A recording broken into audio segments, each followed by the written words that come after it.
Meron ka rin bang loan or existing loan sa SSS na matagal mo nang hindi nababayaran? And pag-check mo sa inyong SSS ay ang taas na pala ng penalty at interest nito.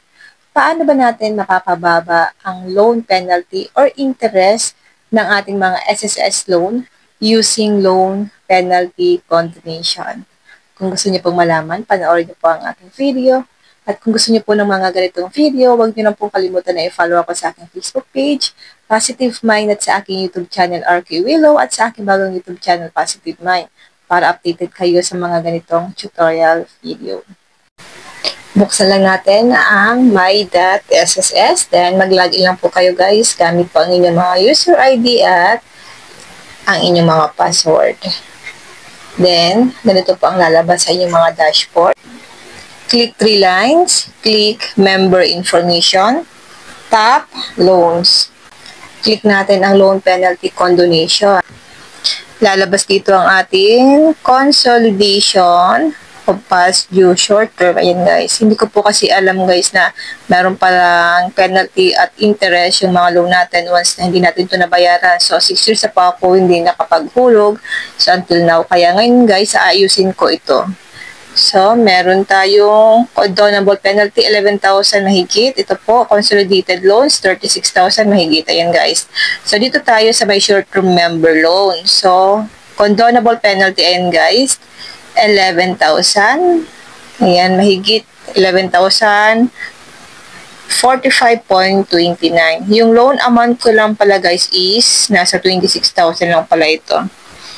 So, ngayon guys, dahil hindi po ako nakapaghulog, talagang ang taas na. So para hindi na lumaki yung penalty nito o kaya interest, kailangan ko na po ito guys bayaran. So condonable penalty yan guys. So magiging 10,000 mahigit na lang siya. Sana ma-approve tayo dito sa pag-apply natin ng loan penalty condonation guys, para ma-less po yung penalty or interest sa aking loan. So ito po, consolidated loan. Ayan guys, so magiging 36,547 na lang po yung aking babayaran nito kapag nag-apply tayo ng loan penalty condonation. Ngayon, itap lang po natin ang preferred terms. Meron po siyang one-time payment or installment. Pipiliin ko po dito guys ang installment. Tap lang natin ang installment. Preferred down payment. Tap lang natin to. Meron po siya ditong 10 to 90% na down payment. So, I choose 10%. 10% lang po ako dito, guys. Dahil i-installment ko lang po itong utang ko dito. Then, preferred payment. 6, 12, and then 24. Ang pinili ko po dito, guys, is yung 24 months. So, dito sa baba, makikita nyo po yan dyan kung magkano yung magiging down payment nyo once na na-approve kayo dito sa SSS penalty condonation. So, dahil sa akin is 10%, 36,000 po yung aking kabuuang total sa loan. So, ang 10% yan is nasa 3,600 mahigit. Then, monthly, andito na rin po kung magkano yung babayaran ko monthly. So, tap lang natin dito ang proceed. Sana ma-approve tayo dito guys. Ngayon, itap na po natin guys ang proceed. Then, tap natin ang confirm sa taas. Pwede niyo po ito guys basahin. Tap lang natin ang confirm.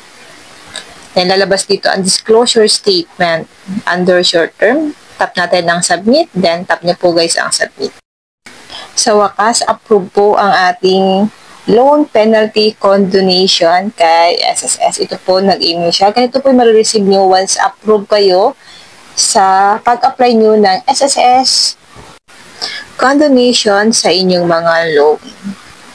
Binibigay po ito guys ni SSS sa mga member na waiver sa may mga existing loan na hindi po nababayaran. So, kung meron po kayong mga loan dyan na matagal na at hindi nyo po ito nababayaran at gusto nyo po itong bayaran kaya lang masyadong mataas ang mga penalty or interest, pwede po kayo mag-apply ng loan penalty condonation para ma-less po yung mga nailagay na penalty or na interest sa inyong mga loan. Kailangan guys, kapag nag-apply kayo nito, mabayaran nyo po talaga guys monthly para hindi na po kayo magkaroon ng interest monthly. 1% po yung interest nito.